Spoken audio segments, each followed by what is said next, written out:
আচ্ছা নিজে ফারাজ ভাই, এবার নিজে এবার দেখেছি। আমরা একটু আসাদ ভাইকে একটু স্বাগতম জানাই। আসাদ ভাই কি অবস্থা ভাই, কেমন আছেন? একটু সাউন্ড করেন আসাদ ভাই। জি আসিফ ভাই, অনেক ধন্যবাদ। আমি ভালো আছি এবং অনেকদিন পর মানে আপনি তো নিশ্চয়ই জানেন যে দেশের অবস্থা যে একটা অবস্থায় আছে, এটা খুবই ইন্টারেস্টিং একটা জায়গায় আছে। তো আমি ভালো আছি আসিফ ভাই, অনেক ধন্যবাদ। ভাই আচ্ছা আসাদ ভাই, ইয়ের ব্যাপারে আমাদের মাসুদ ভাই ব্যাপারে কি কোনো শেয়ারেবল তথ্য কি নতুন পাওয়া যেতে পারে নাকি জি এটা ইয়ে না কথা বলাটা বেস্ট হবে? আমি আপনার কাছে একটু ছেড়ে দিচ্ছি আসাদ ভাই। অনেক ধন্যবাদ আসিফ ভাইয়ের, মানে আমরা মাসুদ ভাইয়ের ব্যাপারে এখন যদি বর্তমান আপডেট বলি যে উনি ভালো আছেন, জেলের ভিতরে যতটুকু ভালো থাকা যায়। এই জেলের ভালো থাকা আসিফ ভাই খুব ভালো করে জানেন কতটুকু ভালো থাকা যায়। আর নিজের দেশের জেলের চেয়েও ভারতের জেল কঠিন, কারণ ওইখানে 90%-এর উপরে হচ্ছে বিনা মানে অপরাধী লোকজন। তো অপরাধীদের সাথে জেলে থাকা যায় না। আর আসিফ ভাই বাংলাদেশে যেই সময়টাতে ছিলেন, এর পরবর্তীতে একটা ইয়ে ছিল যে বাংলাদেশের আইন কানুন অনেক ক্ষেত্রেই আইনের ফাঁকফোকর দিয়া নিরপরাধ মানুষকে জেলে ঢুকায় নেয়। ফলে দেখা যায়, তো আমার ধারণা জেলের মধ্যে অর্ধেকের মতোই নিরপরাধ লোকজন, তারা অন্য ভুয়া মামলায় ঢুকছে। ফলে ওই নিরপরাধ লোকজনদের সাথে জেলে থাকা যাইতো। তো আসাদ ভাই, কঠিন হবে। আসাদ ভাই, আমি তো কি এটা ভুল শুনলাম? আমি তো মানে ধরেন একদিন বা দুদিন পরে শুনলাম যে উনি ওনার যে রিলিজ এটা এখানে অনেক কিছু ঘটছে, আমি বলছি এটা অনেক কিছুই হয়েছে। আমি এটা একটু পদে পদে বলি। আসিফ ভাই পুরো বিষয়টাতে অবগত। তো দেখেন, পশ্চিমবাংলার জেলে আমি ছিলাম 6 মাস। তো ওইখানে সমস্যাটা আরো একটা বড় সমস্যা। এটা আমি কোনো ধর্ম বা বর্ণের ক্ষেত্রে বলতেছি না। এবং ভারতে মুসলমানরা যতটা নিরাপদ, ততটা নিরাপদ বাংলাদেশেও না। মানে বাংলাদেশেও অনেকগুলো সেক্ট মারামারি করে, ওইখানে সকল সেক্ট একসাথে থাকে, সে হোক শিয়া সুন্নি, কারো মসজিদে কেউ হামলা করে না। তো তারপরে ভারতের জেলগুলোতে মানে জনসংখ্যার অনুপাতের চেয়েও অর্ধেকের বেশি মুসলমানরা। মানে যত আকাম কুকামে তারা কেন থাকে আমি জানি না, এটা খুব দুঃখজনক। পশ্চিমবাংলার আমি আলিপুর একটা জেল আছে, সেটার নাম হচ্ছে Presidency central home, correctional home. তো ওইখানে বেশিরভাগ অপরাধী হচ্ছে মুসলিম, খুন ধর্ষণে খুব গুরুতর অপরাধী তারা থাকে। তো মাসুদ ভাইয়ের এটার জন্য এটা কঠিন জেলের ভেতরে। তাও আমরা চেষ্টা করছি কোনোভাবে তার খোঁজ খবর নিতে, কয়েকজন যে দেখা করছেন, আইনজীবী আছেন, তার কোনো সমস্যা এখন নাই। আমরা আইনি প্রক্রিয়াটা আইনিভাবেই দেখার চেষ্টা করছি। এবং আপনি ইকবাল ভাই যে জিনিসটা বলছেন যে উনি বের হয়ে গেছেন, এখন যেহেতু উনি জেলে, এক প্রকার কোনো কিছু গোপন রাখা বা ইয়ে করার আর কিছু নাই আর কি, এটা দিয়ে কোনো কিছু প্রভাবিত হবে না। তো কয়েকটা কথা বলি যে উনি প্রথম ওনাকে ধরে নিয়ে যাওয়ার ক্ষেত্রে, মানে ধরার ক্ষেত্রে, আটকানোর ক্ষেত্রে উনি পুলিশের কাছে গেছিলেন নিরাপত্তার জন্য। এলাকাবাসী, এলাকার কিছু মানে নির্বোধ হিন্দু, তারা উগ্রও না, তারা আসলে মুসলমানদেরকে ঘৃণা করে, বাংলাদেশিদেরকে আরো ঘৃণা করে, মানে প্রচন্ড বর্ণবাদী হিন্দু বলতে পারি। তো তারা করছে কি, পুলিশের কাছে যে কমপ্লেন করছে যে আমাদের এলাকায় একটা জঙ্গি থাকে, এ এক রাস্তা দিয়ে ঢোকে আর এক রাস্তা দিয়ে বের হয়ে যায়, এরকম অনেক কথাবার্তা বলছে। পুলিশ ভাবছে যে এটা বিশ্বাস করে না, কারণ একটা জঙ্গি হিন্দু অধ্যুষিত এলাকায় থাকবে কেন, কারণ ওই গ্রামটা পুরো হিন্দু অধ্যুষিত। আর একটা জঙ্গি এখানে থাকবে, আমাদের কাছে কোনো রিপোর্ট থাকবে না, ভারতের গোয়েন্দারা তো এরকম কাঁচা না। তারা ভাবছে কোনো পাগল ছাগলের মানুষ রিপোর্ট করছে, এলাকার মানুষজন। আর যারা রিপোর্ট করছে ওরা ওই আসিফ ভাইয়ের ভাষায় চুনাহাগা, মানে ওদের কথা শুনলে কেউ বিশ্বাস করবে না। তো মাসুদ ভাই যখন তাদের অত্যাচারে মানে ঢিলঢুল মারতো, তো তখন উনি থানায় গেছেন। আসাদ ভাই, মানে হিন্দু চুনাহাগারা এই কমপ্লেন্ট, হিন্দু চুনাহাগা, এক্স্যাক্টলি হিন্দু চুনাহাগা। তারা যে বলছে জঙ্গি, তার জিজ্ঞেস করছে দেখতে কেমন, বলে যে দেখতে এরকম শেপ। জঙ্গি, তার দাড়ি মোছ নাই, সে হিন্দু অধ্যুষিত এলাকায় থাকে, সে গাছ লাগায়, গান শোনে, মানে এরা বাইরে থেকে শুনতো কি বলে। আবার সে আরবি পড়ে, মানে ওই যে লাইভ টাইপে আরবি পড়েন, তো ওরা ভাবছে যে আরবি পড়ে, মানে জঙ্গি। তো পুলিশ বিশ্বাস করে নাই। থানায় যখন উনি গেছেন, যেহেতু তার বাড়িতে ঢিলপাটকেল মারতো, কারণ হিন্দুরা চায় না ওইখানে থাকে। আর ওই গ্রামে কোনো মুসলমান যদি কেউ বাড়ি ঢোকে, তারা ওই জল ছিটা দেয়, এতটাই বিদ্বেষ আর কি মুসলমান বা সো কল্ড জাতপাতের উপরে। পুলিশের কাছে যখন উনি গেছেন, আর উনি কিন্তু নিজে যান নাই, আরেকটা জিনিস উনি মিস্টেক করছেন, আমাদের কারোর সাথেই এই জিনিসটা জানান নাই যে উনি এইরকম একটা ঝামেলায় আছেন। আর উনি ইন্ডিয়া ছিলেন না, অন্য একটা দেশে ছিলেন। আমি নিজের শুধু না, আমি ওই দেশে যাওয়ার জন্য আমি তসলিমা আপাকে দিয়ে ইনভলভ করছি যে আমার কথা শোনেন নাই উনি। আমি ছোট মানুষ, কি শুনবেন, উনি একটু এরকমই করেন। তো তসলিমা আপা আমার সামনেই ফোন করে ওনারা বলছেন যে মাসুদ, তুমি ইয়েতে চলে যাও, ওইখানে যাও, কারণ তোমার তো এখানে লিগাল স্ট্যাটাস নাই, তুমি মানে এখানে দিচ্ছে না তোমাকে, এখন এখানে কেন থাকতেছো। তো উনি ওইখানে ছিলেন অনেকদিন, তারপরে আবার তার ওই বাংলায় থাকা, অনেকে বলেন যে কলকাতায় কেন, কারণ উনি বাংলার ভাষী মানুষের মধ্যে থাকতে পছন্দ করেন, ওই বাংলা ভাষীদের খাবার টাবার পছন্দ করেন। তো উনি ফিরে গেলেন ওইখানে, যাওয়ার পরে এই ঘটনার পরেও আমাদের বলেন নাই যে ঢিলঢুল মারে, কারণ আমি ওই এলাকায় অনেকদিন ছিলাম, তো আমিও সার্ভাইভ করছি সেখানে, আমার কিছু বন্ধু বান্ধবের অনেক সাহায্য ছিল, আমি কলকাতাবাসীর কাছে কৃতজ্ঞ। কিন্তু মাসুদ ভাইয়ের ব্যাপারটা যেহেতু আউট অফ কন্ট্রোল ছিল, আমাদের বললে আমরা এটা সলভ করতে পারতাম, কিন্তু উনি বলেন নাই, চলে গেছেন পুলিশের কাছে। উনি নিজে যেতে চান, ওনার যে যাই হোক এটা না বলি তথ্যটা, যে ওনার খুব কাছের একজন মানুষ পরামর্শ দিয়েছেন যে আসেন আমি যাই আপনার সাথে, তো সেই দুইজনই আটকাইছে পুলিশ। আটকে করছে কি, তাদের ন্যাশনাল ইন্টেলিজেন্স যারা আছে, এনআইএ সম্ভবত, ন্যাশনাল ইন্টেলিজেন্স এজেন্সি বা এরকম কিছু একটা, তাদেরকে ডাকছে। তারা 4 দিন ধরে ওনাকে ইনভেস্টিগেট করছে। সেই সময় পুলিশের সাথে কথা বলছেন আসিফ ভাই, ওই থানার যে ওসি, তিনি ভালো মানুষ, কোনো সন্দেহ নাই, কিন্তু তার হাতে তেমন কিছু ছিল না। সে ভালো ব্যবহার করছে, অন্য পুলিশ তার চেয়ে জুনিয়র দেখা গেল মাসুদ ভাইরে মারতে পর্যন্ত চাইছে। তার কাছে বৈধ পাসপোর্ট আছে, বলছে এটা নকল, পাশার মধ্যে বাড়ি দিলে বলে দেবে যে কোথা থেকে নকল বানাইছিস, এরকম একটা অবস্থা।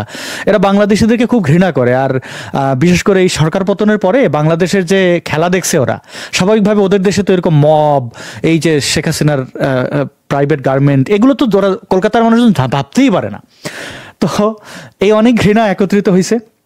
3-4 দিন ধরে তাকে মানে জঙ্গি হিসাবেই ট্রিট করা হয়েছে। তার সকল ডিভাইস লক খুলে টুলে চেক করছে, ফরেন্সিক চেক করছে, তার সকল বই টই গাট্টি বান্ধে সব নিয়ে গেছে তার বাসা থেকে। তো এরকম অনেক কিছু করার পরে যখন ওরা বুঝছে যে আসলে তারা যাদের ভাবতেছে এটা সে না, তারপর তাকে তারা এফআরওতে নিয়ে গেছে, আইনি প্রক্রিয়া সমাধান করে তাদের কাছে নিরপরাধ সকল আইন টাইন দেখে তাদের ছেড়ে দিছে। এইবার দেখেন, এই যে ভারতের এই যে দিল্লিতে হামলা, মানে যারা জঙ্গি তাদেরকে নিয়ে ওইভাবে ইনভেস্টিগেট হয় না মনে হয়। মাসুদ ভাইয়ের মতো লোক, যার কিনা গোয়েন্দাদের কাছে তার রিপোর্ট আছে, সে কে? কারণ যেদিন উনি এয়ারপোর্টে নামছেন, 2017 সালের কথা বলতেছে, তার প্রথমে গোয়েন্দা ধরছে, আপনি কই যাবেন, কার কাছে? সে তার পরিচয় দিচ্ছে যে আমি এই কারণে আমি ইন্ডিয়াতে আসছি, আমি আর ফিরবো না।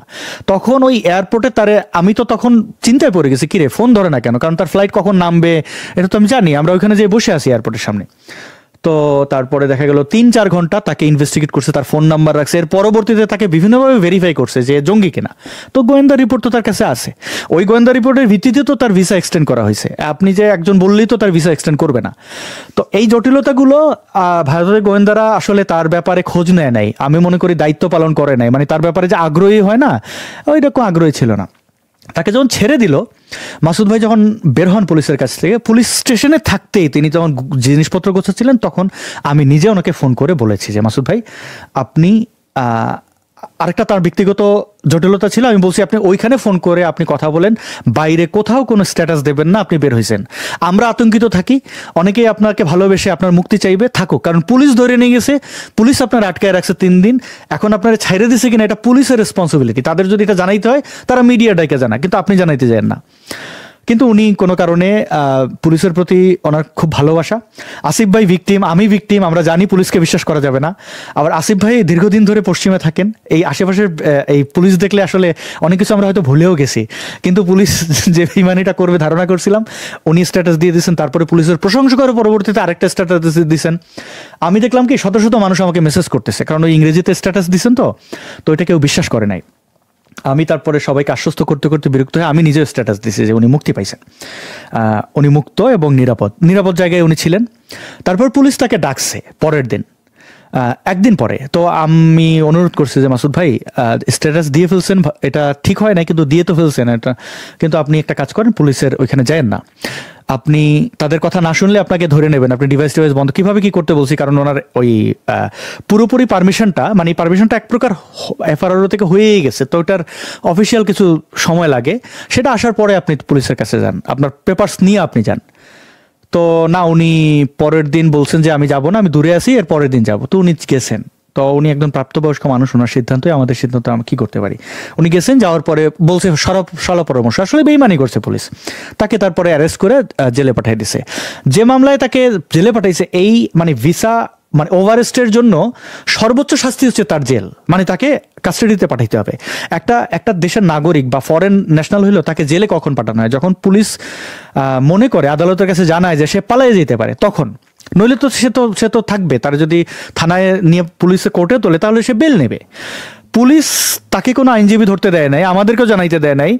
তো তারা আইনজীবী ধরে তাৎক্ষণিক, মানে পুলিশ স্টেশনে গেলে কি হয় যে পরের দিন তাকে কোর্টে চালান করবে, ওই সময় তারা ডিরেক্ট কোর্টে নিয়ে গিয়ে তাদের একটা সাজানো উকিল নিয়ে ওইখানে যেয়ে যা করলে আর কি সে জেলে যায় ওইটাই করা হয়েছে।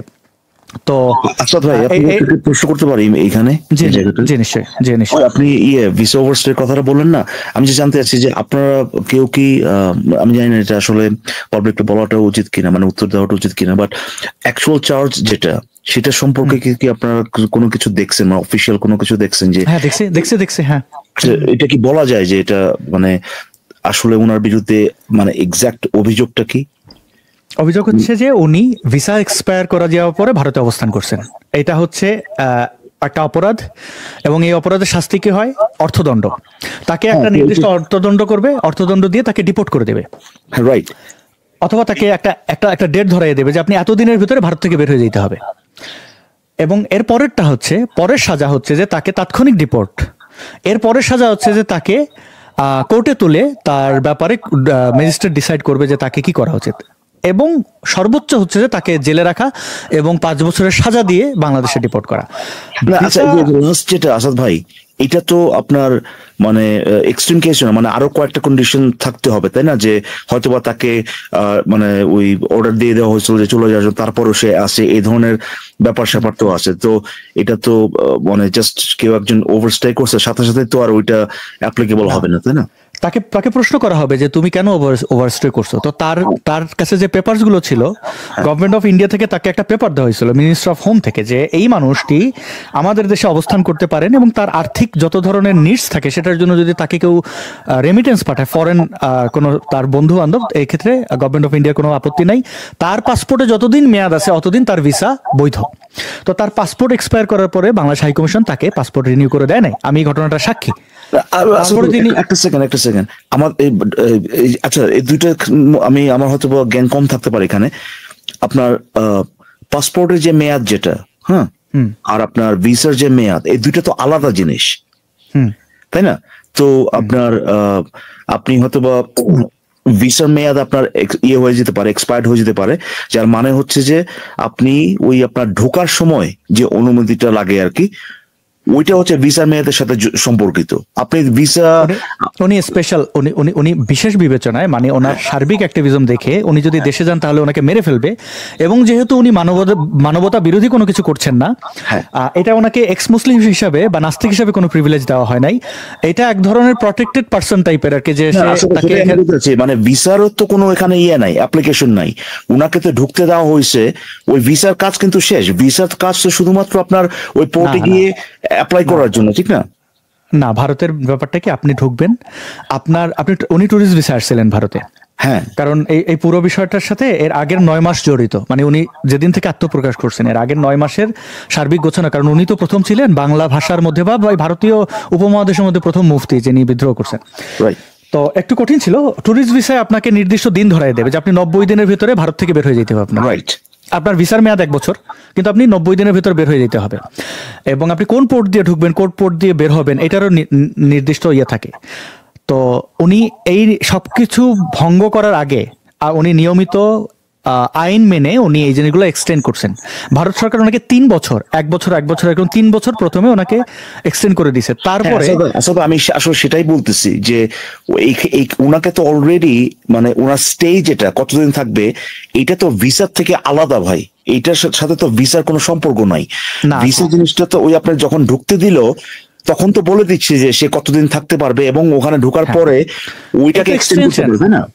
না ওই না, ভিসার একটা মেয়াদ থাকে। আপনাকে প্রথম বাংলাদেশ থেকে ভারতের ভিসাটা কিরকম হয়, আপনাকে 6 মাস বা 1 বছরের দিয়ে ঢোকার যে পারমিশন যেটা, সেটা নেওয়ার জন্য ধরেন আপনাকে ভিসা দেওয়া হলো 6 মাসের, ধরেন 6 মাসের ভিসা দেওয়া হলো, এটা এক্সপায়ার হবে ধরেন যেটা বলছি আর কি, ধরেন জুনের 1 তারিখে এটা এক্সপায়ারেশনের। এর মানে হচ্ছে যে ওই জুনের 1 তারিখের ভিতরে আপনাকে কোন একটা ভারতের পোর্টে গিয়ে ওই ঢোকার পারমিশন চাই। এটা হচ্ছে এরপরে আপনি ওই ভিসাতে যেতে পারবেন না, ঢোকার পারমিশনটা নেওয়ার জন্য। কিন্তু কত পারমিশন পারবেন না, এটা তো পারমিশন না, এরকম না। আপনাকে 6 মাসের ভিসা দিল, এই মানেটা কি ভাই? 6 মাসের ভিসার মানেটা কি? আচ্ছা, আপনি পাসপোর্টটা হাতে পাইলেন, আপনার ওই ভিসার ক্যাটাগরি কি ট্যুরিস্ট ভিসা, তো তাহলে এখানে লেখা থাকবে মাল্টিপল এন্ট্রি নাকি সিঙ্গেল এন্ট্রি। যদি সিঙ্গেল এন্ট্রি থাকে তাহলে আপনি একবারে ঢুকতে পারবেন এবং আপনি ওই 90 days পিরিয়ডের মধ্যে আপনি বের হয়ে যাবেন। ওই 6 মাসের ভিসা আমি সেটাই আমি আসলে ওই যে মাল্টিপল সিঙ্গেল ওইটা আপনি কতবার ঢুকতে পারতেন, ঠিক আছে। আমি জানতেছি যে ভিসার মেয়াদের কথা যখন আপনি বলতেছেন, ভিসার মেয়াদের মানে হচ্ছে যে আপনি ওই মেয়াদের মধ্যে ওই ভিসাতে আপনি ঢোকার জন্য একটা পোর্টে যেতে পারেন, দ্যাটস ইট। এরপরে মানে আপনি ধরেন ভিসা, যেটা বললাম যে ভিসার এক্সপায়ারেশন ধরেন জুনের 1 তারিখ, মের 31 তারিখেও যদি আপনি যান তখনও কিন্তু আপনাকে 90 দিনের জন্য ঢোকা দিতে পারে, ঠিক না? না না না না নো আপনি যদি সাধারণত 15 দিনের ভিসা যদি না থাকে ঢুকতে দেয় না, ইমিগ্রেশন থেকে আপনাকে ব্যাক করে দেবে। যে একদিনে আপনি ওইখানে যেহেতু ট্যুরিস্ট ভিসা এক্সটেন্ড করা যায় না ভারতে সাধারণত, 99.99% আপনার ট্যুরিস্ট ভিসার যত মেয়াদ, আমি একটু সংক্ষেপে বোঝাই। আপনাকে 1 বছরের ভিসা দেওয়া হলো, আপনি জানুয়ারিতে ভিসাটা পাইলেন হাতে, জানুয়ারির 1 তারিখ।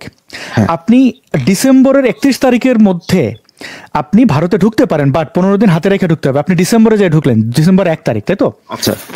তো ঢোকার পরে আপনাকে ডিসেম্বরের ওই 31-এর মধ্যে আপনাকে বাইর হইতে হবেই, এতে কোনো এক্সকিউজ কোনো কিছু কাজে লাগবে না।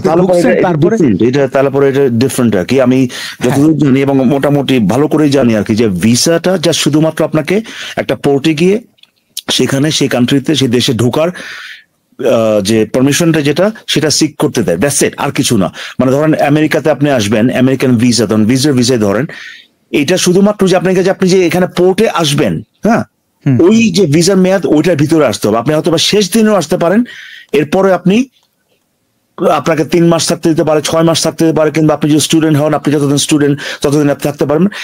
এর মানে হচ্ছে যে আপনি যদি বের হয়ে যান, আপনি যেহেতু ভিসা এক্সপায়ার্ড হয়ে গেছে অলরেডি, যদি শেষ দিনের কথা বললাম, পরের দিন যদি আপনি বের হয়ে যান ওই ভিসাতে আর আপনি ঢুকতে পারবেন না, কারণ আপনার ভিসা এক্সপায়ার্ড হয়ে গেছে। কিন্তু আপনি যখন ঢুকে গেলেন এরপরে যে স্টেজ, না ভারতে এটা পারবেন না। হ্যাঁ, আমি সংক্ষেপ করে দিই, কারণ দর্শকরা গোলাই ফেলবে। দেখেন, না ভারতে এটা সম্ভব না। যারা এখানে ভারতে গেছেন, আগে আসছেন, তারা বুঝতে পারবেন, কমেন্ট করলে ভালো হয়। তো দেখেন, আপনি আপনার ভিসার মেয়াদের মধ্যে কিছু নির্দিষ্ট দিন রেখে ঢুকতে হবে। আবার আপনি 1 বছরের ভিসা পাইছেন, আপনি জানুয়ারিতে পাইছেন, জানুয়ারিতে ঢুকলেন, এর মানে এই না যে আপনি ওই জানুয়ারি টু ডিসেম্বর পর্যন্ত থাকতে পারবেন। আপনাকে 90 দিনের ভিতরে ভারত থেকে বের হতে হবে। 100% ওটা বলে দেয় যে কতদিন থাকতে পারবে। আমি এটাই জানতে চাচ্ছিলাম যে মাসুদ ভাইয়ের যে স্টেজ, এটা যে অথরাইজ স্টেজ, ওইটা তো আর উনি করেন নাই, ওইটা তো আর উনি ব্রেক করেন নাই যতদিন। এই প্রসেসটা বোঝেন, হ্যাঁ, আপনি পুরোটা শুনলে বুঝতে পারবেন। না, ইটস অল রাইট। তো উনি যখন ওনার 90 দিনের আগেই উনি আবার এফআরওতে যে অ্যাপ্লাই করছেন, ওনার গোয়েন্দা রিপোর্ট ছিল, এবং উনি তো ইন্ডিয়াতে এসে উনি ওনার একজন মানুষ ভেগদারি হলে তো সে এত বড় রিস্ক নেবে না, ধর্মত্যাগ করা, বুঝছেন? তো তারা এটা দেখছে যে এখন এরা যদি পাঠিয়ে দেয়, কারণ ট্যুরিস্ট ভিসা তো আপনি ওখান থেকে বাংলাদেশেই ব্যাক করতে হবে। অন্য দেশে ভিসা পাইলেও সাধারণত ইন্ডিয়া তাদের ল্যান্ড ব্যবহার করে অন্য দেশে যাইতে দিতে চায় না। মানে মেডিকেল ভিসা হলে তো অবশ্যই না, আপনি বাংলাদেশ থেকে আসছেন, বাংলাদেশেই ব্যাক করতে হবে। আপনি আমেরিকার ভিসা পান আর আপনি জাতিসংঘের সেমিনারে যান, আপনাকে মেডিকেল ভিসা ঢুকলে দিতে, এরকম অনেক কিছু রেস্ট্রিকশন আছে। এটা তাদের সিকিউরিটির জন্য করছে। মাসুদ ভাই যথাযথ প্রক্রিয়া মাইনাদ উনি ভিসার মেয়াদ আরো 1 বছর পাইছেন, এবং ওনার স্টে অর্ডারটা ভিসা অনুযায়ী দিচ্ছেন, ওই যে 90 days বা 60 days ওটা রাখে নাই। এইভাবে 3 বছর ইন্ডিয়ান গভর্নমেন্ট তাকে এটা এক্সটেন্ড করে দেওয়ার পরে তারা বলে দিচ্ছে যে, আর বারবার ওরাও বিরক্ত যে ঠিক আছে, পাসপোর্টের যতদিন মেয়াদ ওই দিন, ওই পর্যন্ত ওনাকে একটা লিখিত দিচ্ছে, ওই লিখিতটা আমার কাছে আছে। তারপরে উনি ওনার পাসপোর্টের মেয়াদ শেষ হওয়ার আগে উনি বাংলাদেশ হাইকমিশন গেছিলেন, কলকাতায় অবস্থিত। তারা ওইখানে আমাদের হাসিনা শাহী মমতাময়ী উনি ছিলেন ক্ষমতায়, তার মহামান্য সকল জঙ্গি ছাগু দিয়ে ভৈরা ছিল কলকাতা হাইকমিশন। তো তারা দেয় নাই ভিসা তাকে। কারণ কি, মুফতি মাসুদের বিরুদ্ধে বাংলাদেশে কোনো মামলা আছে না, তার অপরাধ কি, সে নাস্তিক। দেয় না, বলে দিচ্ছে আপনি নাস্তিক, ভাবছেন কেমন আপনার ইয়ে দেবে। তো ওদের ধন্যবাদ, অনেক ধন্যবাদ শেখ হাসিনাকে যে তারা ওইখানে আটকায় রাখে নাই বাংলাদেশ হাইকমিশন। মানে ওটা তো বাংলাদেশের ভেতরেই ঢুকে যাওয়া, তাই না, একটা হাইকমিশন ঢোকা। তো আটকায় তারা রাখে নাই, জামাল কাশকজির মতো টুকরা করে ফেলে নাই, কাটে নাই তারে এই কাটার দিয়া। বোধহয় এখানে কলকাতায় কিনতে পাওয়া যায় না মানুষ কাটার দিয়ে। যাই হোক, ওই ট্রেনিং বোধহয় ওই জঙ্গিদের ছিল না, এটা আমি একদম জেনে শুনেই বলতেছি, তারা মিসবিহেভ করছে। তো ওইখান থেকে আপনি জানেন, ওই কলকাতা হাইকমিশনে আপনি কোনো ইন্ডিয়ান যদি ভিসার জন্য অ্যাপ্লাই করে বাংলাদেশে যাওয়ার জন্য, তারে বৈধ পথে দেয় না, আপনি ঘুষ দেবেন ওইখানে। মানে ওই ছ্যাঁচড়াগুলো ওইখানে ঘুষ খায়, 1500 টাকা সামনে দালাল বসে রাখছে, 1 দিনে ভিসা 2 দিনে ভিসা দিয়ে দেয়। তো এটা আমার বাংলাদেশের সুনাম, করতেই হয় আমাকে। তো মাসুদ ভাই পাসপোর্টে রিনিউ করলো না, তারপরে তিনি অনেক কষ্ট করে অন্য একটা দেশে যাইয়া তিনি পাসপোর্টটা রিনিউ করছেন। করে এসে ইন্ডিয়াতে এসে উনি এফআরওতে আবার অ্যাপ্লাই করছেন যে আমি পাসপোর্ট ই করছি, কারণ যে দেশ থেকে পাসপোর্টটা ইস্যু করেছিল ওই দেশের নাম লেখা ছিল না। এবং উনি আসাদ ভাই ওই এরপর বের হয়ে গিয়ে যে পাসপোর্ট, উনি কি বের হয়ে বললেন পাসপোর্ট রিনিউ করছেন? অন্য একটা দেশে যায়, তারপরে পাসপোর্ট রিনিউ করছেন। সেটা কিভাবে ঢুকছেন ভাই? ভারতের সাথে অনেকগুলো দেশে বর্ডার আছে যে যেখানে যেতে গেলে কোনো ইমিগ্রেশন নাই, আপনি হেঁটে হেঁটে চলে যেতে পারবেন। আচ্ছা আচ্ছা আচ্ছা, কিন্তু সেটা তো আপনার মানে এটা কি যে কোনো দেশের নাগরিকের জন্য প্রযোজ্য নাকি ওই যে যেখানে ইমিগ্রেশন নেই আপনি কোন দেশের নাগরিক তারা জানবে কেমনে? আপনার তো অসুবিধা না, সেই চুক্তিটা তো আপনার ধরেন ইসের জন্য শুধুমাত্র ওই যে বর্ডারিং যে কান্ট্রি গুলো ওদের জন্য না, যে ধরেন আপনি কোন দেশ থেকে পাসপোর্ট রিনিউ করে আনছেন? আপনার দেশের পাসপোর্ট। আপনি তো ইন্ডিয়ায় কোনো ইলিগাল কাজ করেন, আপনি তো ভিসা জাল বানায় আনেন নাই, তাই না? আপনার দেশের পাসপোর্ট, যে ওই যে চুক্তিটা যেটা ধরেন এক দেশ থেকে আরেক দেশে আপনি ইমিগ্রেশন ছাড়া পার হতে পারতেছেন, সাধারণত এটা আপনার ওই দেশগুলোর মধ্যে চুক্তি থাকে, ঠিক না? ওই দেশগুলোর মধ্যে কিছু মানে ভারতের সাথে নেপালের, ভুটানের চুক্তি আছে, আরো আছে, আর আমি না যাই। হ্যাঁ, তো সেখানে যদি যেখানে ইমিগ্রেশন নাই, কোনো পুলিশ আপনাকে আটকাইতেছে না, এবং আপনি যে দেশে গেলেন যেখান থেকে পাসপোর্টটা করছেন সেই দেশও আপনারা দেখতেছে না, কারণ সেই দেশে রিফিউজি হিসেবে অ্যাপ্লাই করা যায়। এবং অনেকেই রিফিউজি থাকে, তার ইয়ে দেখা মানে তাকে ওইভাবে কাটায় কাটায় ভিসা পাসপোর্ট দেখায় ই করতে হয় না, যেমন ইন্ডিয়াতে দরকার হয়। আপনি বাংলাদেশের পাসপোর্ট ওইখানে রিনিউ করবেন, আপনাকে ইন্ডিয়ান বৈধ ভিসা আপনাকে দেখাইতে হবে, নইলে আপনাকে পাসপোর্ট রিনিউ করে দেবে না বাংলাদেশ। আপনি ওই দেশের নাগরিক আপনাকে দেবে না। এরকম অনেক নখরা আছে ভাই, এগুলো এই দুই দেশের ট্রিটির মধ্যে ব্যাপার আছে। উনি যে ঢুকলেন ওনার কি ওই ঢোকার জন্য যে বাংলাদেশের নাগরিক হিসেবে যে বাংলাদেশের নাগরিক, ওটা আমি বলি, আপনি বুঝবেন। দেখেন, যখন উনি পাসপোর্টের জন্য অ্যাপ্লাই করছে ভিসার জন্য, তখন এফআরও এইটা বলে রিজেক্ট করে নেন ভিসা, যে না তুমি অন্য দেশ থেকে আনছো, এটা অবৈধ।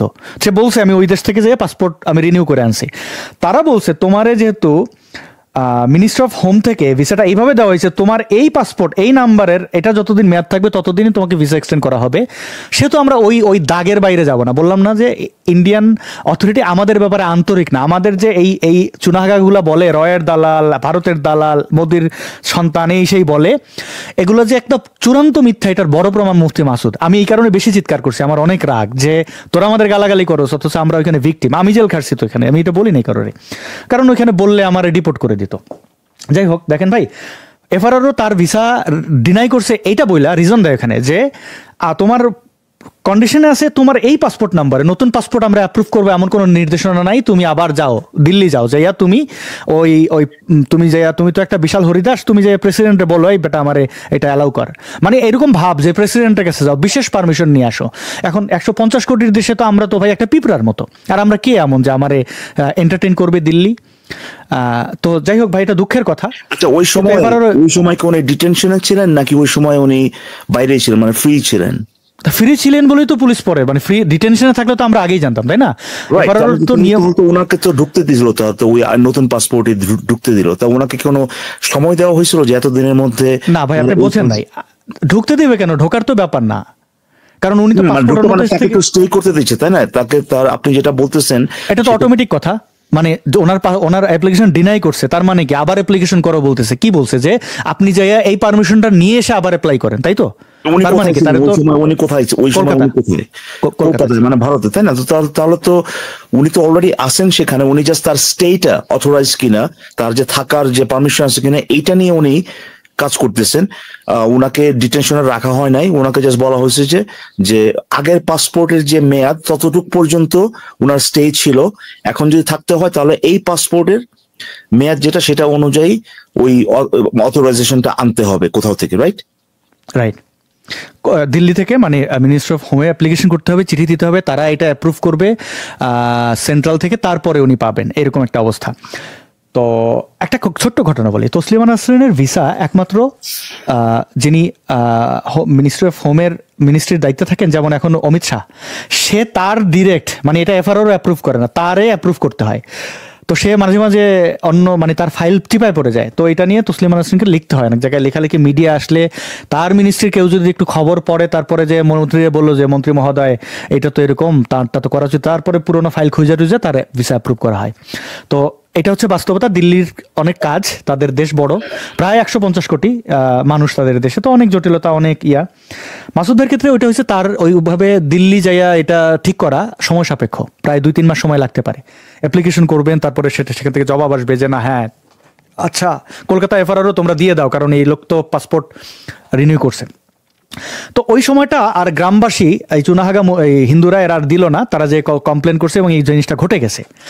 তো যদি এফআরআরও ডিনায়ালের পরে একটা জিনিস থাকে যে না আপনাকে এক্সিট তারা দিয়ে দেয় যে আপনি এই কয়দিনের ভিতর চলে যেতে হবে, ফাইন দেন এত টাকা, তো তারা ফাইন নিতে পারে, অর্থদণ্ড। এটা থাকে 500 টাকা থেকে শুরু করে 500 টাকা থেকে শুরু করে এটা প্রায় 50,000 টাকার মতো ফাইন হয় ইন্ডিয়ান রুপি।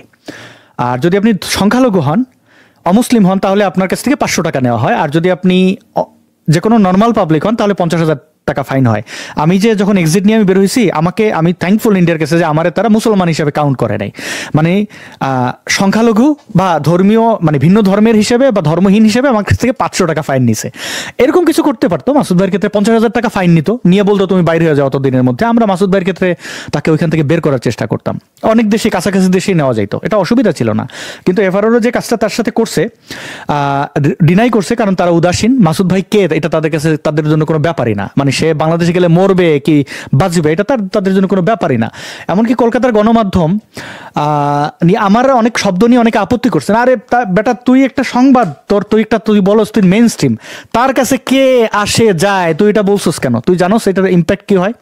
সে তারা জানেই না বাংলাদেশে কল্লা ফালাই দেয়। ধরেন আসিফ ভাই তো খুবই সাহসী মানুষ, উনি ওনার পরিবার পরিজন সবকিছু ওপেন, ওনার স্ত্রীকে সন্তানকে। এখন অনেকে আছে দেখবেন যে এটা হাইড রাখতে হয়, কেন? কারণ সে চায় না অনেকে এই যে গালি খাওয়া, অনেক ধরনের হয়রানির শিকার, এটা যে চায় না। আপনার কি একজন সংবাদ মাধ্যমের দায়িত্ব কি? বাংলাদেশে ব্লগাররা কি এটা তো জানবেন, তাদের পরিবারের সাথে কি হয় এটা তো জানবেন। আপনি তো তার পরিবার পরিজন কোথায় গেছে এটা বলতে পারেন না, এরকম বলে দিছে। এবং এটা নিয়ে অনেক কিছু হয়েছে, আমি এটা বলতে চাই না। আমার ভেতরে আমার অনেক কিছু গেছে ওই সময়, মানে এটা কেমনে হয়, মানে মাসুদ ভাইরে একদম জীবিত অবস্থায় মাইরে ফেলছে কলকাতার এই মিডিয়াগুলো। তার কতটা দায়িত্বহীন হইলে পরে এটা করে। আমার ক্ষোভের জায়গা ছিল ওই জায়গাগুলো। যাই হোক, তারপরে মাসুদ ভাইকে ডিটেন করলো, ওইভাবে ডেকে নিয়ে বললেন তো সে তো পালিয়ে যায় নাই। সে তো পালিয়ে গেলে মানে যে লোক নিজে থেকে পুলিশের কাছে যায় তাকে কেন জেলে যেতে হবে? তাকে তো সে তো অলরেডি আইনের প্রতি দায়বদ্ধ। সে তো দিল্লি চলে যেতে পারতো, ইউপি চলে যেতে পারতো, যেভাবে অন্য দেশ থেকে পাসপোর্ট করে আনছিল ওই দেশে চলে যেতে পারতো ওভার দ্য নাইট। কি করতো? তারা কি এয়ারপোর্ট থেকে ধরে আনছে, পালিয়ে যাওয়া অবস্থায় ধরে আনছে? না, সে আইনের প্রতি শ্রদ্ধাশীল ছিল। একটা লোক আইনের প্রতি শ্রদ্ধাশীল, তারপর তাকে কেন জেলে পাঠানো হয়েছে? কারণ তাকে আমি যে কারণে মাসুদ ভাইকে বলছিলাম চুপচাপ থাকেন, কারণ তাকে তার ব্যাপারে ইসলামিক যে গ্রুপগুলো আছে, ওই যে শশা খেজুর ফুরফুরা, কোথা থেকে আচ্ছা ফুরফুরা টুরফুরা সব জায়গা থেকে মমতার কাছে যে এই করছে যে অবৈধ মানে অবৈধ, তাকে এই করতে হবে সেই করতে হবে। মমতার পুলিশ তাই করছে। ওইখানে একদম পুলিশের হায়ার অথরিটিকে ডিসাইড হয়ে গেছে। আমি আসিফ ভাইকে মাসুদ ভাই যে যাবেন এর কয়েক ঘন্টা 8-9 ঘন্টা আগে বলছিলাম যে আসিফ ভাই যাচ্ছেন, ওনাকে 90% পসিবিলিটি অ্যারেস্ট করবে। এটা আমরা কেমনে জানছি? আমরা জানছি পুলিশের সাথে কথা বলে, তারা ডিসাইড করে ফেলছে যে এখানে একদম মমতার থেকেই আসছে যে না, তাকে কোনোভাবেই করা যাবে না। সে মমতারও গালাগালি করে, মানে তাদের ভাষায় অনেকেই সে সমালোচনা করে। এই অনেকগুলো ইস্যু তারা আনছে এবং আমি জানতাম মাসুদ ভাই একবার জেলে ঢুকলে তাকে বের করাটা খুব টাফ হবে, যেটা এখন বাস্তবতা। তো এই ছিল আমার যে কাছ থেকে যতটুকু। এখন মাসুদ ভাই কবে বের করতে পারবো জানি না, তবে উনি অবশ্যই বের হবেন। আসাদ ভাই, এখন পর্যন্ত এমন কোনো কিছু তো উনি করেন নাই যেটার কারণে ওনাকে জেলে রাখা যায়। জেলে মানে হচ্ছে জেল তো আপনার মানে ডিটেনশনে রাখা যায় আর কি। ওনার তো কোনো ধরনের, আপনি যেটা বললেন পাসপোর্ট নিয়ে, এগুলো তো ভাই ডিটেনশনে রাখার মতো তো কোনো না, কার্যক্রম না। তো তাহলে তো আর যদি কারো বিরুদ্ধে কথাও বলে থাকে মমতা কি, এটাও তো ভাই তাকে জেলে রাখবে সেটার মতো সেরকম কোনো আপনার বাস্তবতা তো আমি তো ইমিগ্রেশন পুরো লটাই বললাম। হ্যাঁ, কিন্তু তার জেলে থাকার কথা না, তাকে রাখছে কেন? এটা পলিটিক্যাল ডিসিশন 100%, সেটাই দেখতে পাচ্ছি আর কি। মানে বিজেপি চাইছে তাকে নিয়ে একটা করতে, তৃণমূল চাইছে তাকে নিয়ে করতে, মানে এখানে বিভিন্ন পাটাপুতার মধ্যে তাকে ফালাই দেওয়ার চেষ্টা হয়েছিল। আমাদের অনেককে বলেছিলেন, বাংলাদেশ থেকেও 2-1 বলছেন, লিখছেন যে বামদের দায়ী করছে, বামরা এখানে ইনভলভ ছিল না। যেটা ইনভলভ, এখানে আবার অনেকে কমেন্ট করছেন আমি সকল হিন্দুদের গালাগালি করতে পারি না। আমি সকল হিন্দুদের গালাগালি করেই নাই। যে চুনাহাগা হিন্দুরা এই কাজটা করছে, একটা নিরীহ মানুষ এই অপরাধটা করছে, যে আইন কানুন তার সাথে অন্যায় অবিচার করছে, বাহারের মতো সন্ত্রাসীরা ওইখানে ঘুরে বেড়ায়, এই যে আওয়ামী লীগের যত নেতাকর্মী ওইখানে আশ্রয় নিচ্ছে, সবাই অপরাধী আমি বলবো না, তাদের মধ্যে তো অনেকে আকাম কুকুম করে গেছে, তাদের কি পলিটিক্যাল ডিসিশন যে আওয়ামী লীগ বা এই ধরনের যারা ওইখানে গেলে তাদের মাইরে ফেলবে, তাদের আমরা এখানে আশ্রয় দেবো, আনঅফিসিয়াল, তাদের পাসপোর্ট ভিসা লাগবে না। তো মাসুদ ভাই কি তাদের চেয়ে বেশি রিস্কি না? তার ক্ষেত্রে এই অন্যায়টা কেন করা হলো? এটা করা হয়েছে আসলে কি এই জিনিসটা সামনে চলে আসছে। আর সবার প্রথমে স্ট্যাটাস দিছেন কে তার এই আটকের ব্যাপারে তসলিমা আপা। তো আমি যে খবরটা যাকে দিছিলাম সে তসলিমা আপারে খবরটা দিয়ে ফেলছে, আর আমি তসলিমা আপাকে বলছিলাম এটা না বলতে, তাই উনি বলছেন এটা ভালো হয়েছে, ঠিক আছে, মানে হয়ে গেছে, এটা গোপনে রাখলে ওনাকে ওখান থেকে বের করা যেত, মানে মাসুদ ভাই যদি এটা গোপন রাখতেন, কিন্তু এটা হয় নাই কোনো কারণে। তো এখন যেটা হয়েছে, তাকে যে কারণে রাখা হয়েছে, এটা আইনে ভাবে তাকে রাখা যায় না, কিন্তু এটা পলিটিক্যাল ডিসিশন, মানে তৃণমূলের গ্যারাকলে উনি করছেন, এটা বাস্তবতা। আচ্ছা ভাই, এটা এতটুকুই জাস্ট আমি আপনার কাছ থেকে মানে বক্তব্যতে জানতে চাচ্ছিলাম যে ওনাকে রাখার মানে ডিটেনশনে রাখার কোন ধরনের লিগ্যাল কোনো বেসিস আছে কিনা। আপনার কথা শুনে মনে হচ্ছে যে কোন মানে উনি ওরকম কোনো কাজই করেন নাই যেটার কারণে আপনাকে মানে লিগ্যালি তাকে আটক রাখা যায় আর কি। সো এতটুকু আপনার কাছে জানতে চাই, এটা ক্লিয়ার করে দেওয়ার জন্য অনেক ধন্যবাদ ভাই। হ্যাঁ, তো লাস্ট ম্যাজিস্ট্রেট তাকে প্রশ্ন করেছিল, তোমাকে যে ভারত সরকার ইকবাল ভাই ওখান থেকে, আচ্ছা, যে আপনাকে যে ভারত সরকার যে ভিসা এক্সটেন্ড করে দিয়েছে ওই পেপারটা দেখান। তো মাসুদ ভাইকে কোনো কিছু নিয়ে যেতে দেওয়া হয়নি, কারণ তাকে তো বলা হয় না যে আপনি আসবেন আপনাকে অ্যারেস্ট করবো, তাহলে তো সে ডকুমেন্ট নিয়ে আসতো, সে তো কিছুই নিয়ে আসে নাই, তার পেপার তাকে কিছু বলা হয় নাই। তো সে বলছে যে আমার বাসায় আছে, তো কোর্ট বলছে বাসায় আছে, তাহলে যাও, জেলে যাও। তার উকিলরা বলছে তুমি কি এটা দিতে পারবা? সে বলছে না, এরকম কিছু আমি জানি না, কারণ উকিল পুলিশের লোক। শোনেন, কলকাতায় কিছু প্রত্যেকটা থানা, এটা ওপেন সিক্রেট, থানার কিছু উকিল থাকে, এদের কাজ কি হয়, পুলিশ ঘুষ খাবে বাংলাদেশের মতো বলবে না যে আমার ঘুষ দাও, বলবে আপনি উকিলের সাথে কথা বলেন। উকিল কোথায়? দেখা গেল আশেপাশে উকিল ঘোরাঘুরি করে, এই উকিল হচ্ছে পুলিশের দালাল, এরা ওই আসামির কাছ থেকে বা অভিযুক্তর কাছ থেকে টাকা পয়সা নেয়, ওই উকিল সো কল্ড, ওরা জীবনে কোর্টে যায় না, এদের কামে হচ্ছে এই ধান্দাবাজি করে, এবং ওইখান থেকে একটা পার্সেন্টেজ ওরা পায়, ওই মিলে জিলে খায়। আপনি তো বলতে পারবেন না যে আমি পুলিশের টাকা দিছি, বলবে আমি তো উকিলের টাকা দিছি, আর উকিলের টাকা দেওয়া তো লিগাল, বুঝছেন জিনিসটা কোথায়? তারা অনেক স্মার্ট ভাবে ঘুষ খায়। তো ওই থানার কিছু দালাল উকিল আছে, এদের দিয়েই ওনাকে উকিল সাজায়, ওই তাদের উদ্দেশ্য ছিল, অ্যাসাইনমেন্ট ছিল যে তাকে জেলে পাঠাইতে হবে, এবং সামনে ইলেকশন, তো মমতাও খুশি, ইসলামিস্টগুলোও খুশি। দেখছেন ওই যে কলকাতার ইসলামিস্ট কেউ কিন্তু মিছিল করে নাই, মুফতি মাসুদ একটা বিশাল ফ্যাক্ট, ওরা কাপুরুষ, মানে এরা ভীতু। মুফতি মাসুদ ওইখানে আছে, ওদের কারোর হ্যাডাম ছিল যে আসেন আপনার সাথে ডিবেট করি, ওখানে কোনো মুফতি নাই, পশ্চিমবাংলায় তো কোপ দিতে পারবে না। আর মুফতি মাসুদ কেউ যদি বলতো যে আসেন আমরা টেবিলে বসবো, মুফতি মাসুদ বসতেন, কারণ কলকাতায় ওই সুযোগ নাই ইসলামিস্টদের।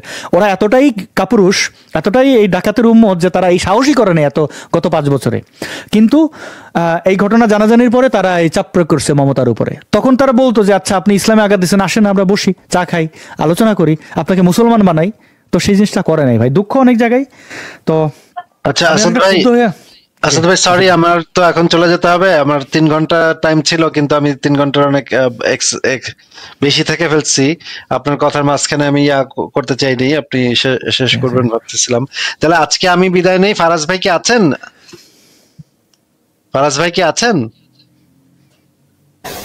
জি ভাই, আমি আছে।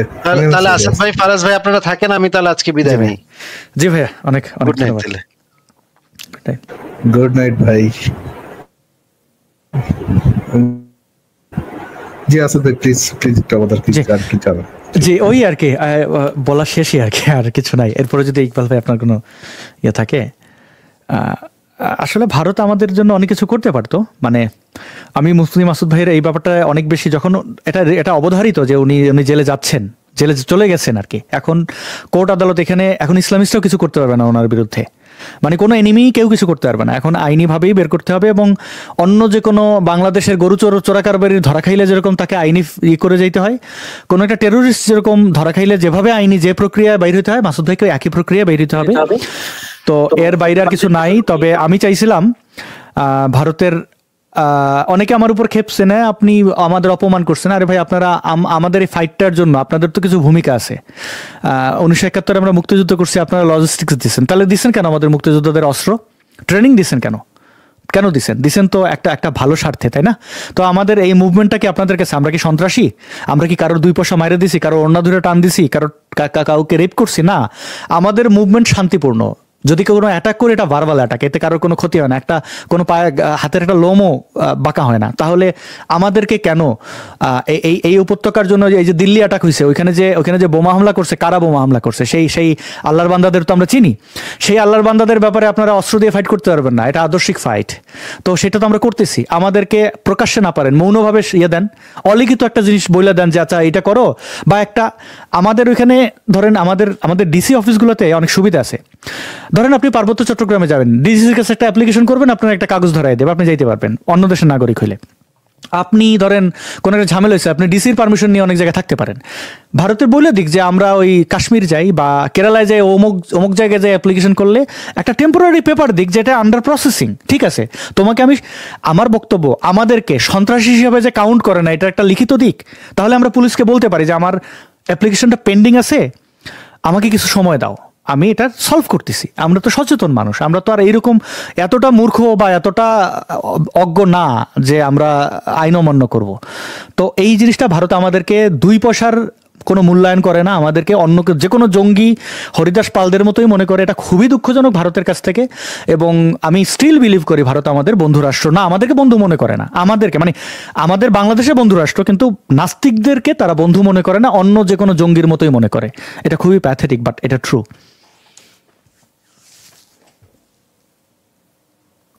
তবে আপনার কি মনে হয় যে যদি মুফতি মাসুদ ভাইয়ের প্রবলেমটা যদি হইতো আর কি, মানে ধরেন ভিসা সংক্রান্ত যদি হইতো, তাহলে পরে মানে পলিটিক্যাল না আর কি, তাহলে পরে এটা আরো ইজিয়ার হইতো, ঠিক না, এই জিনিসগুলো ট্যাকল দাও? অফকোর্স, যদি দিল্লি মানে এখানে ফরেন ন্যাশনাল কি করবে, কই থাকবে কি থাকবে না, পুরো দিল্লি ডিসাইড করে। আওয়ামী লীগের বেশিরভাগ নেতাকর্মী কলকাতায় আছে, তো তাদেরকে ওয়েস্ট বেঙ্গল পুলিশ ধরে নিতেছে না, তাদের প্রত্যেকটা জায়গায় লিস্ট আছে, লিস্টেড তাদের একটা রাষ্ট্রীয় একটা সিদ্ধান্ত জানাইছে। তো এটা কি আওয়ামী লীগের নেতাকর্মীরা কেউ ওই তাদের কি পারমিশন দিছে এটা আপনি জানেন? কোনো সাংবাদিক এটা প্রকাশ করছে না, কারণ এটা লিখিত না, ভার্বাল। তো অনেক সিদ্ধান্ত রাষ্ট্র করতে পারে। তো যদি সেন্ট্রাল থেকে মাসুদ ভাইকে ওইরকম কোনো নিশ্চয়তা দিত যে ঠিক আছে, এফআরও যদি তার ভিসাটা অ্যাকসেপ্ট করে নিত, তাহলে তো মমতার ক্ষমতা আছে নাকি তারা ধরে নিয়ে যাবে? মমতা নিজেও যদি তার পলিটিক্যাল বক্তব্য দিলে পারতো না, কারণ এটা পুরো সেন্ট্রালের উপরে। অনেকে এই জিনিসটা বলছে না, যে বলে এই মমতা বা কি যেন মমতা বেগম এটা করছে। আরে মমতা বেগমের ক্ষমতা আছে, সেন্ট্রাল যদি আমাদের মৌনভাবে সমর্থন দেয়, সেন্ট্রাল আমাদের টেররিস্ট মনে করে, অন্য যে কোনো আব্দুলের মতো মনে করে। সো এখানে তো আমি বলবো বিজেপির এখানে দায়। তারা ক্ষমতায় আসছে, তারা বলে এই হিন্দু খাতরা মেহেব, এগুলো সব মানে জাস্ট জামাত শিবিরের একটা হিন্দু ভার্সন বিজেপি, আর এর বাইরে কিছুই না। আসলে অনেক ধন্যবাদ ওনার আমি অবশ্যই তাহলে ভুল শুনছিলাম যে উনি বের হয়ে গেছেন, এটা কোথায় শুনছিলাম ঠিক শিওর না, বাট একদিন দুদিন পরে শুনছিলাম যে আচ্ছা ওনার ওনাকে রিলিজ করে দেওয়া হয়েছে, কিন্তু অবশ্যই এটা ভুল ছিল। যাক, আপনার ওনার যেটা বর্তমান অবস্থানটা আর কি বা অবস্থাটা তার ক্লারিফাই করে দেওয়ার জন্য অনেক ধন্যবাদ ভাই, অনেক কিছু জানতে পারলাম। তো আপনারা কথা বলতে থাকেন, হ্যাঁ, আমি পরে সুযোগ হলে আবার যুক্ত হব এখানে। ইকবাল ভাই অনেক ধন্যবাদ, আপনার সাথে অনেকদিন পর কথা।